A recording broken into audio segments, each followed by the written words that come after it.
Hiya folks, Sandro here with more cartoon news and shenanigans. And if you would like more cartoon news and shenanigans, I'd ask you to please subscribe to the channel. In fact, do it right now so you don't forget about it later. And we're doing great here. We're at 242 subscribers. As you all know, we need about 1,000 to get monetized. And then the ball really starts rolling once you get monetized. So I'd really appreciate it if you could subscribe right now. Thank you very much. And what are we talking about today? Oh, by the way, yes, I'm still waiting for my internet. The company I'm getting my internet with, they're taking their sweet, lovable time for whatever reason. But yes, my business. This is my business right here. My little office space. I am getting internet, and then I'm gonna be able to do same day uploads, and I'm gonna be able to start streaming, which is gonna be really awesome. I can't wait to start streaming. I'll answer some questions live about cartoons and the whole 9 yards. Gonna be a fun time. So, without further ado, yes, I'm still waiting for my internet, but let's get on to the article. It's a news article, by the way. Today, no shenanigans today. It's a news article. So we're on Cartoon Brew, and we got an article by Alex Dudok DeWitt, which I always say is a pretty badass sounding name whenever I read one of his articles. So this show right here, I can't remember the name of it. I think it was done by the people who did Adventure Time. I watched the first episode. I thought it was really trippy and weird, and I didn't get it. And I stopped watching it after the first episode, if I'm being honest. Did you guys watch the show? I can't remember. What was it called? I can't remember the name of it. Somebody let me know in the comments down below what the name of this show was. But I didn't understand what it was going for, but it was just really trippy and weird. And let me know if you guys are still watching that show. I kind of gave up on it after the first episode. So anyways, what are we talking about here? We're talking analysis. US streaming subs grew by over 50% in 2020, benefiting all major services. Yeah. So as you could probably, you guys could guess this by yourself. Come on, COVID-19, everything's up. Everybody's watching everything that you can do at home. Video games, cell phone usage, everybody's texting each other. They can't see each other in person a lot, so they're texting. Phone calls are probably up. Anything electronic that you could do at home is probably going through the roof. Even like something obscure like vacuuming. Imagine there's so many people in their own houses that vacuuming rates have gone on. So imagine if vacuum sales doubled in the last year. That'd be wild. But yeah, so everybody's at home. They're watching streaming services, right? Obviously, there's still a lot of people who are watching TV, but not as much. TV is on the way out. It's declining. TV is not what it used to be, right? And so now everybody's flocking over to the streaming services. So you guys could probably easily guess this. Now, why am I covering this article? Because I saw an epic graph here, and I wanted to talk about that. I wanted to talk about that graph there. We're going to get to there in a little bit. Let's just read. This isn't the longest article. It's a very short one. So let's see what we can learn here. So this time last year, with Disney Plus and Apple TV Plus new on the market and HBO Max and Peacock gearing up to launch, all talk was of an imminent streaming war. Yeah, big streaming war. Everyone was hyped for it. Quibi. Quibi was, oh my God, Quibi. I did a video on Quibi. Quibi, it came and went like the fucking wind. Okay, you blew a breeze. It was like. You blew some wind, Quibi toppled over and was never seen again. Quibi is gone. Quibi is out of question. It's gone. It's done. So Quibi is gone, and it's hilarious because they also blamed COVID-19. And here we go. Every streaming service basically increased by 50%, while Quibi could barely hold on, and they still blame COVID-19 for their failure, which is a laughable joke. So yeah, Quibi's dead. So so the streaming war, it actually just seems like Netflix has been dominant this year. And Disney Plus had a couple of hits too with The Mandalorian and such. and I'm going to talk about HBO Max because that's the one I need to talk about the most. I think that HBO Max right now is the underdog. I've talked about it like 10 times. Okay, we'll get to it in a sec. So let's finish up reading here. Instead, 2020 turned into one big streaming win instead of a streaming war, apparently. The benefit of lockdowns to streaming services has been well documented, but new analysis by the Wall Street Journal. Okay, hold on. They have a link. Let's actually just take a peek there. Nice little article by the Wall Street Journal. Netflix and others, yeah. Okay, so this is their source. I like that they're sourcing that. The analysis comes from the Wall Street Journal. So very nice that he put the link there, Mr. Alex Dudoc DeWitt here. So the Wall Street Journal puts numbers on a striking fact. Rather than competing for subscribers, all major streamers have grown in the pandemic. Yeah, but like, guys, when it look, it's like, yeah, sure, they all grew, but what happens when all the people who are going to have streaming services get streaming services? Then they're going to say, well, we don't need all these streaming services. We only need maybe 2. We only need maybe 1. And they're going to start consolidating. So, yeah, the outlook right now, it was probably a big win because everybody's at home. Give it more time, though. And I think we're going to start seeing, some major failures like Quibi all over again. Could Peacock be the next one to fail? I don't know. Or HBO. Warner Brothers has massive debt. Could HBO fail? I'm going to say no. I like I said, I have a lot to say on HBO Max. Let's just keep going, though. So, all streamers are up. In the U.S., the largest streaming services are expected to have finished 2020 with over 50% more combined subscribers than a year previously. So that's huge. Even Netflix, really? Holy shit! How many subscribers did Netflix get then? If that's all streaming services got 50% more, and how many did Netflix have before? Holy shit! So according to the paper's analysis of data from market research firms MoffettNathanson LLC and Harris X, between Q4 2019 and Q4 2020, the number of subscriptions rose from 170.3 million, so it almost doubled, holy crap, to an estimated 256.7. So yeah, it didn't necessarily, it didn't double, but it gained a hefty sum of like 70 something million there. But yeah, if this was down to like 150, then maybe I could say it almost doubled. No, okay, it didn't double, but it gained another like third to what it had, which is still huge. So instead of a streaming war, there's been streaming coexistence and parallel growth. Yeah. So that's interesting. Like I said, I think that's going to happen right now. But you give it another year, and you're gonna see the margins start shrinking. People are gonna say, "I can't afford." Right now, everybody in Canada is getting these benefits and the CERB, and I'm here in Canada. A lot of people are getting these payouts, and so what happens when those payouts stop coming? Then you're gonna see a lot of cancellations. You're gonna see a lot of consolidation, and a lot of people are gonna can their streaming service numbers. But yeah. So let's keep going. So instead of a streaming war, there's been a streaming coexistence and parallel growth, said Drytan Nesho, Harris's ex-chief executive. A big exception is Quibi. I just talked about Quibi. That's funny. So a big exception is Quibi, which absolutely screwed the pooch sideways. And, Quibi is done. Like, they're done. They're already done. I can't believe it. The service from DreamWorks animator founder Jeffrey Katzenberg, which launched and collapsed within the year. Yeah, and they spent hundreds of millions of dollars. And people were saying, including me, it's like, you could have taken those hundreds of millions of dollars and made like 5 solid cartoons or something. You could have literally just made like 5 or 6 good cartoons like that were action oriented. And you probably would have been more successful than launching the entirety of Quibi, in my opinion.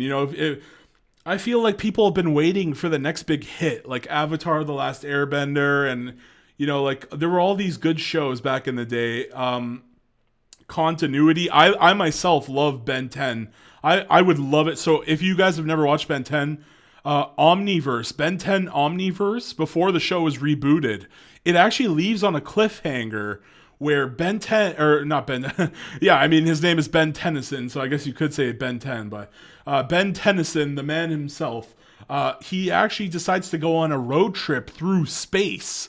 So the original series, the original Ben 10, his cousin Gwen, and his uncle Max, they go on summer vacation. They do a road trip across the United States, and they visit like all these monuments in America and all this kind of stuff.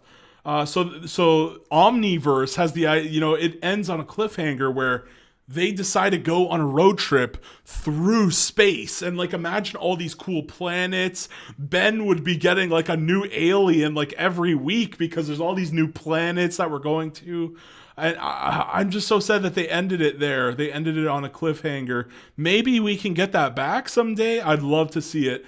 But more shows like that. More shows like Ben 10. More shows like Avatar: The Last Airbender. Not Legend of Korra. Fuck no. That shit was just some woke, boring ass crap. I don't want I would not pay money to see more Legend of Korra, let me tell you. The original Avatar, though, yeah, I'd probably pay money to see more Avatar. But, some of those classic shows, actually Gravity Falls, Gravity Falls ended in a great place. If they ever decided to make another season, I'd love more Gravity Falls. But, like these shows are so rare, these really great shows.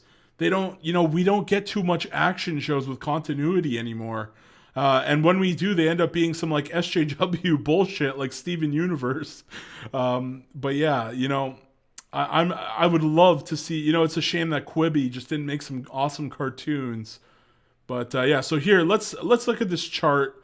Let's look at the chart. So this is the most interesting thing to me. HBO Max is at the bottom there. Like that's a shocker, but they were one of the last people to join here, right?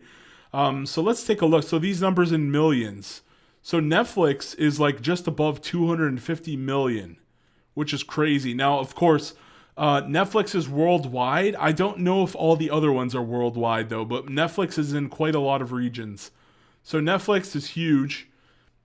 You've got, where's this? Prime Video. Is that Amazon? Amazon Prime Video?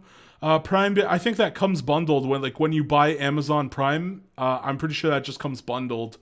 But that's a crazy 175 million. No, actually more, closer to 100. No. That looks like it's about 185 or 190. That's probably about 190 there. So Prime Video seems to be doing very well. I would never have expected that. If you asked me to list the top three, I probably would have said like Netflix, Disney Plus, and I guess Hulu. But even Hulu, I believe I read an article. I did a video on it. Disney was considering consolidating Hulu. If you combine the numbers of Hulu with the numbers of Disney Plus, that'd be huge, right? Like you could make one bigger streaming service. Do we really need Hulu and Disney Plus? The answer is no. Right? It just makes sense to consolidate. We saw this with HBO Max. There was that, what was the app called? Like, what was it called? What in the crap was the name? Wait, what was the streaming service? Comic book? What was it? DC Universe? Is that what DC comic app? What was the name of that thing? DC Universe, that's what it was, yeah. So yeah, I did an article on this one too. DC Universe, basically, it transitioned. Let me just turn that screen off, the blue light in my face there. Yeah, so DC Universe was this like app, DC Universe Infinite. That's the new one they're trying to make there. They had a bunch of like DC content, like they started bringing in the CW shows, and they had a bunch of the animated movies, like Batman the Animated Series, Batman Beyond. They had a bunch of these like animated shows and all this kind of content towards DC. And then Warner was like, screw it, let's just throw everything on HBO Max. And so you could see here, HBO Max. I feel like if they had started, HBO Max should have had a much bigger out of the gate lineup. That's where they screwed up on. They should have had They should have just said, guys, all of the DC content is here on HBO Max. That would have been badass. But no, they kind of screwed up on that one. And then let's talk about Apple. Let's talk about Apple TV. So Apple TV, I'm surprised they had a very small. Apple TV Plus had a very small opening of shows. I haven't actually. I don't know anybody who has Apple TV Plus. You guys let me know. Do you guys know? Actually, who was next here? Peacock, right? Is that Peacock or Showtime? One of these. That must be Peacock, right? Apple TV Plus is the dark gray. CBS All Access is that white one. Showtime must be that one. Okay, so this must be Peacock down here. So yeah, Peacock is even Peacock is beating out HBO Max. That's wild to me. Actually, how many does Peacock? So HBO Max has less than 25 million people. But they look to be going up though, you know, like something tells me they're just going to be on the rise like from here on out. Like they're going to surpass like all these bottom ones. It might take them a long time to beat Disney Plus and Netflix, but they'll get there. They will get there. But yeah, so Peacock, you know, like I said, I don't know anybody who has Peacock or no Apple TV Plus. I also don't know anybody who has Peacock. Does anybody? Let me know. Actually, do you guys have Peacock? Let me know in the comments down below if you have Peacock. So pretty wild that Peacock is actually beating HBO Max. That's just shocking. Apple TV Plus, similar situation. Apple TV Plus had, oh, you know what it is? Also, HBO Max costs a lot of money. That's another thing. HBO Max is more of a premium, you know, like it's costs more than a lot of the competitors. I think that was a huge failure. I don't think HBO Max should have did that. They should have did what Disney did, where they started out slow. They should have gave out all kinds of free subscriptions to get people hooked. They just screwed up. HBO Max, the launch was just a disaster. They could have had way more people subscribed right now. And so Disney Plus is up here, yeah. Disney Plus 2 is going to be growing. Right now, there's a lack of content. But as soon as the pandemic's over, I think Disney Plus is going to like have a huge boost. And also, remember, guys, they're talking about taking Hulu and taking Disney and just making one stream, you know, just combining it all into Disney Plus, right? People know the name Disney Plus. They see it has the word Disney in it, you know, and there's talks that Disney is going to be making an adult section for 18 plus content, which is amazing. You know, like I don't think I would buy Disney Plus unless they had an adult section, but you know, that's probably why they're going to do that eventually. And then what else? Showtime. Yeah, I don't know, man. Showtime. I'm not even familiar with what the hell Showtime even has, truth be told. And CBS All Access. I know that I covered Star Trek. There was that show, Star Trek Lower Decks or whatever. That was a huge flop. And I think they leaked. What was it? I covered a video where they leaked the Canadian data, and a lot of people weren't watching it. Hold on, let me just get some water. Yeah, so they were. I covered CBS All Access's Star Trek Lower Decks. The numbers leaked in Canada, and it was shown that it wasn't very successful. And within the first like 3 or 4 episodes, half the audience was already gone, and the audience wasn't even that big to begin with. So that's never great. Then we have Hulu. One of the biggest shows I think that was pretty decent for Hulu last year was what was that? Interstellar. What the heck was that? What was the name of that show with the Rick and Morty? Oh, Solar Opposites. That's what. Yeah. Hold on. Let me just look that up there. Solar Opposites. Solar Opposites. If you guys want my thoughts on Solar Opposites, I really like Rick and Morty a lot better. Like they gave this really high marks. 8 out of 10, 92. I would give it like a 6. I didn't think it was that great. Like, you know, like it was no Futurama or anything. it was no Rick and Morty. I thought Rick and Morty was like, I would give Rick and Morty like a 7 or an 8 out of 10, where it's like this show, I'd give it only like a 6. Let me know your thoughts on Solar Opposites. Did people really like Solar Opposites that much, or is this just like Rotten Tomatoes giving it a nice boost? So yeah, it looks like audiences were a lot of people who are just fans of Rick and Morty. See, it's like I'm a huge fan of Rick and Morty. So I don't know, man. I didn't think it was like the best. Like the characters didn't really grab me like Rick and Morty. Like Rick and Morty's characters just seem so much better. I can't even remember the main characters' names. That's how, I saw the whole first season and I just can't remember their names. Wait a minute. Solar Opposites Season 2 release dates. Oh, I might do a video on that. Wow, this just happened 1 day ago. Okay, you know what? I might do a video on that. Is there a trailer? The aliens try to leave Earth. Okay, you know what? I'm probably going to do a video on that directly after this video, but let's just finish up here. So then we got Prime Video. I kind of talked about that. So, that's kind of interesting that it's like Amazon is just giving Prime away with, Amazon Prime. So it's like, how many of the people actually watch Prime though? Right? Like, how many people have Amazon Prime and they don't even watch the Prime Video? That's what I want to know, because something tells me a lot of people, you could just bundle these together and say, oh, we have the second biggest streaming service. In reality, they're just bundling it in, right? It's like Netflix is the true like titan of this industry right now. And Netflix had a head start. They were the first ones to be in there. And something tells me they're going to be in there for quite some time, unless they accumulate a lot of debt. If they start stacking debt and debt and debt, it could all come collapsing, just like what's happening to HBO Max and Time Warner.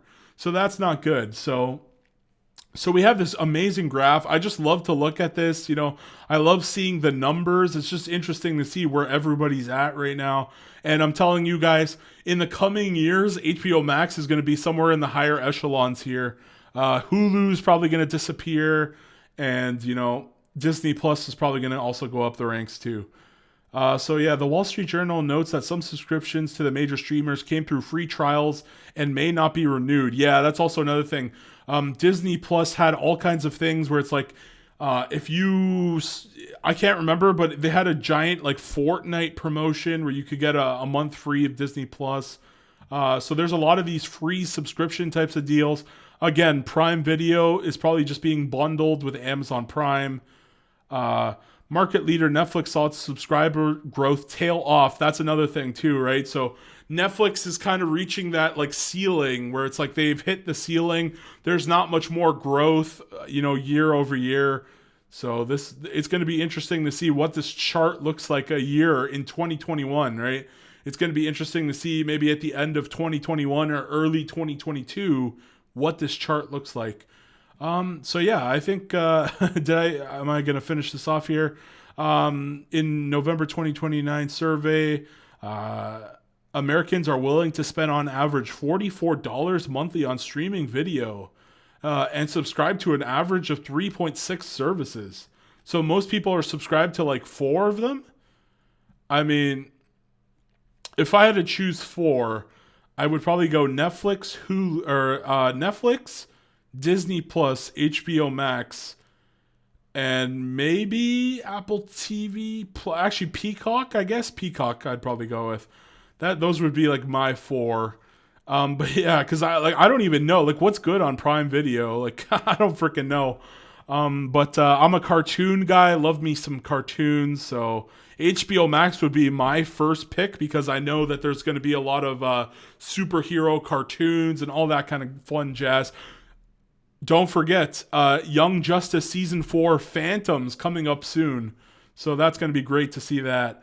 As things stand, U.S. households subscribe to 3.1 services on average, according to Kagan, a media research group. That is below 3.6, but closing in. With a sense of deja vu, we ask again, are the streaming wars about to begin? I think they are. I think this is the year. You're going to see a shrink. Netflix has hit the ceiling. people are going to start running out of money because, right now the government's kind of giving a lot of people the money. The CERB, everybody's getting like, what is it, 1,800 every 2 weeks or $900 a week or something like that. No, $900 every 2 weeks or something like that. Yeah. That's going to stop eventually. And when that stops, you're going to see a lot of people cutting the cord for good. This was quite a lengthy video, 25 minutes. I hope you guys watched it all to the end. I thank you if you did that. And I'd ask you to please subscribe to the channel if you haven't already. Trying to get to 1,000. And yeah, guys, let me know your thoughts in the comments down below. Give me the old thumbs up, share the video, etc., etc., etc. I hope you guys had a great brand new year, 2021. Maybe you're following your New Year's resolution. Maybe you've already given up. But I hope you had a great new year. Happy holidays, etc., etc. And I wish you guys all the best. Sandro out. Bye-bye.